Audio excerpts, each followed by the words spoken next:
안녕하십니까. 이현주 전 국회의원입니다. 오늘 저는 12년 전 제가 정치를 처음 시작했던 더불어민주당으로 복귀하고자 합니다. 저의 정치적 뿌리인 민주당에서 옛 정치적 동지들 그리고 새로운 동지들과 함께 윤석열 정권을 심판하고 대한민국을 바로 세우는 그 대의에 함께하고자 합니다. 모든 걸 당과 당원들에게 맡기고 함께 가겠습니다. 우선 7년 전 제가 당을 탈당한 이래 부족한 저를 잊지 않고 다시 연락을 주시고 함께 하자는 말씀을 주신 민주당의 동료 의원님들 그리고 당대표님께 깊이 감사드립니다. 더불어 저에게 우려와 함께 채찍질을 하면서 많은 비판을 아끼지 않으신 의원님들께도 감사와 감사의 말씀을 드립니다. 또한 고민하는 저에게 힘내라며 다시 시작하라는 따뜻한 메시지를 보내주신 많은 당원과 지지자분들께도 진심으로 감사드립니다. 오랫동안 고민했습니다. 너무 오래 많이 떠나왔고 너무 많은 걸 겪었기에 다시 돌아가는 게 두려웠습니다. 7년간 바깥에서 모진 풍파와 정치권의 서름을 겪으면서 저는 깨달았습니다. 정치도 사람들이 하는 것이고 혼자 하는 게 아니란 걸 깨달았습니다. 이제 저는 제 정치적 뿌리인 민주당으로 다시 돌아가 초심으로 시작하겠습니다. 글로벌 대기업 임원의 출신으로서 민주당의 중도보수 외연 확장을 위해 영입되었던 저는 당시 거물 정치인을 꺾으면서 등장해서 민주당 당원과 지지자들께 많은 기대를 한몸에 받았습니다. 그러나 전문직이자 기업인으로서의 삶과 제가 부딪힌 대한민국 정치의 현실은 너무나 달랐고 안철수 현상에 들떴던 저는 새 정치를 꿈꾸며 민주당을 탈당했습니다. 많은 당원들이 그때 저를 밤늦게까지 말렸고 어떤 동료 의원님은 저를 붙잡고 밤새 설득하셨습니다. 광야에서 힘들 때마다 저는 그분들이 생각났습니다. 엇보려니 하면서도 자존심 때문에 차마 미안하단 말을 할 수 없었습니다. 방황하다 돌아온 지금 이제 용기를 내어 말할 수 있습니다. 제 생각이 짧았습니다. 절 기대하고 사랑해준 당원과 지지자들, 동료 의원들께 항상 미안합니다. 정치인 이현주는 나 홀로 잘나서 만들어진 게 아니라 당원과 지지자 여러분의 지지와 애정이 쌓여서 만들어진 것이었습니다. 앞으로는 더욱 성숙한 정치인으로 성장해 갈 테니 믿고 지켜봐 주시기를 부탁드립니다. 정치는 공공선 실현을 위한 일이라고 생각합니다. 제가 양당 모두 깊숙이 경험을 해보니 그래도 민주당의 부족하나마 공공선에 대한 의지, 인간에 대한 도리가 최소한 있었습니다. 물론 민주당은 때론 이상에 치우쳐 나쁜 결과를 초래하기도 하고 조급증이나 근본주의에 빠져서 이를 망치기도 하고 그래서 많은 분들이 실망하기도 할 겁니다. 하지만 그 선한 의지조차 없다면 저는 고쳤을 수도 없다고 생각합니다. 그래서 선한 의지가 있느냐 없느냐가 저는 매우 중요하다고 생각합니다. 그러니 저는 앞으로 민주당이 선한 의지만이 아니라 선한 결과까지 만들어낼 수 있는 유능한 정당이 대한민국의 유능한 정당이 될 수 있도록 제 부족한 힘이나마 보태는 것이 도리라고 생각합니다. 저는 대한민국의 시대적 과제가 상명하복의 권위주의를 청산하는 것이라고 생각합니다. 상명하복이야말로 공직자와 정치권을 국민을 위한 본연의 역할보다 권력의 줄서기에 집중하게 하는 우리 사회의 고질병입니다.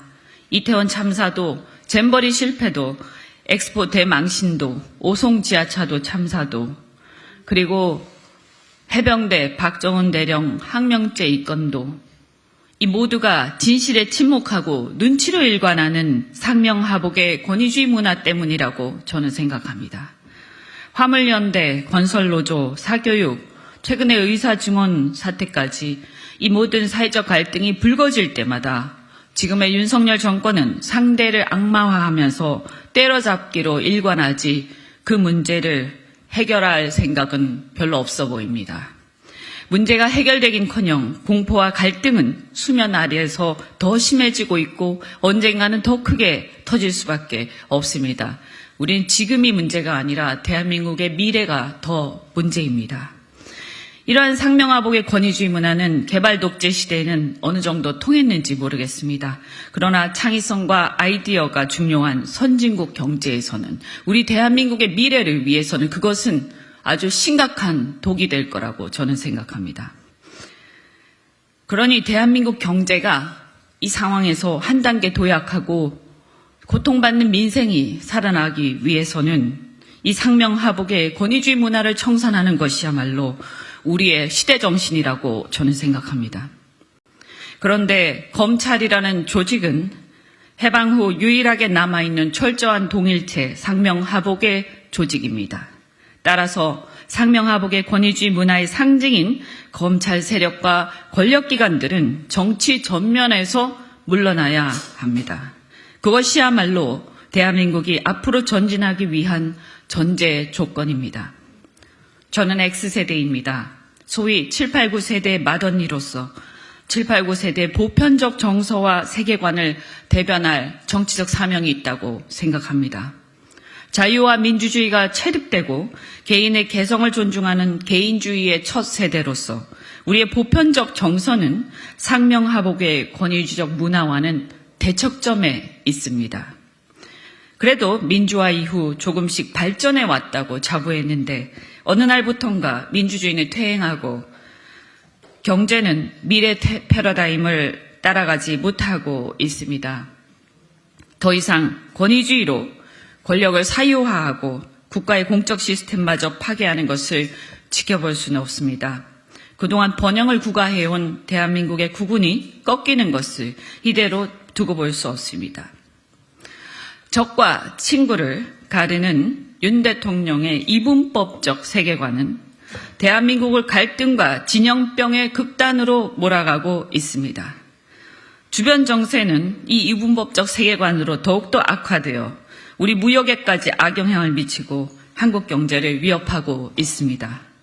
국민들은 이런 윤석열 대통령의 막무가내식 의사결정 태도가 우리의 생존, 대한민국의 생존까지 이 위기의 시대에 위협하지는 않을지 나라 걱정에 뜬 눈으로 밤을 새고 있습니다. 누가 뭐래도 이번 총선의 본질은 윤석열 정권의 중간평가이자 남은 임기 3년을 얼마나 견제할지를 결정하는 선거입니다.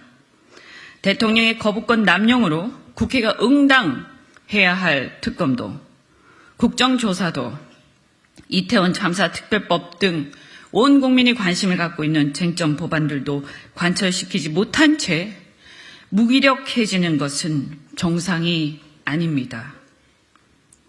이태원 참사, 지하차도 참사 등 대참사 앞에 책임 회피에만 급급한 나라, 젊은 해병의 죽음 앞에 진상을 규명하겠다는 의로운 박정훈 대령과 선배들을 수사 외압이나 하고 항명죄를 뒤집어 씌워서 괴롭히는 나라, 이것은 나라가 아닙니다.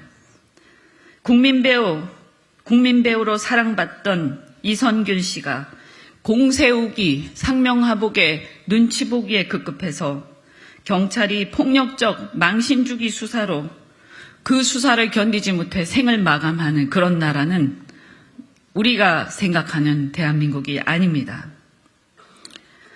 이런 상황을 그냥 방치해서는 안 된다고 생각합니다. 민주당의 실망에서 민주당을 외면하고 국민의힘을 잠시나마 쳐다봤던 우리 국민들에게 호소합니다.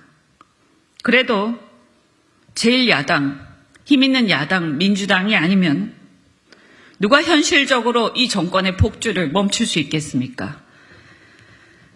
저 이현주 현 상황을 외면하지 않겠습니다.